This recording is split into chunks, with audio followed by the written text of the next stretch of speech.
Okay, welcome to Bob's Grill. Come. Hai.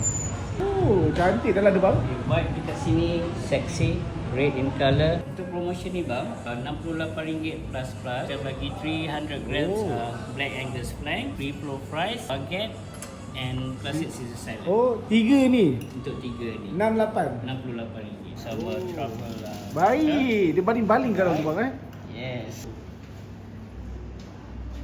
Ini signature Bob Grill bang. Sos ni basically dalam ada capers, Dijon mustard, little bit of anchovy dengan honey. Caesar salad special kita panggil Zizan buat. Zizan, baik. Yeah. Caesar salad ni sebenarnya dia asal mana bang? Tahun 1924 by Caesar Cardini. Cardini is a hotel lah. Dalam tu ada restoran juga.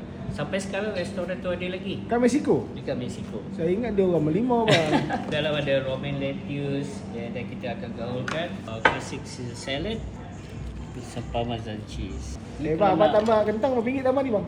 Tak perlu bang. Ini price free flow. Ni apa ni bang? 100% Damascus steel Serious ah? from Japan. Punya designer is Dijon. Kita akan bagi customer yang datang untuk promotion ni guys can dapat experience. Boleh pakai pisau ni? Boleh. Tutorial sikit bang, tutorial sikit bang.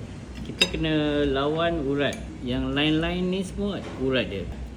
Lawan urat tu. Bila kita potong dengan cara yang betul, dan daging tu tak liat. Jangan potong macam gergaji. Daripada atas, you tarik je. Bang.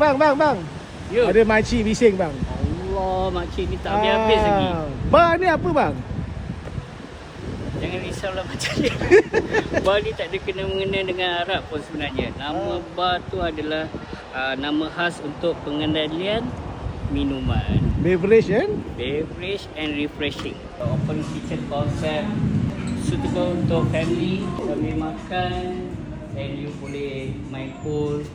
Okay, kita buka setiap hari daripada pukul 12 tengah hari sampai pukul 10 malam bang. So menu 68 tu boleh makan lah? Boleh makan bang, lunch dengan dinner. Baik bang, terima kasih bang Alright bang.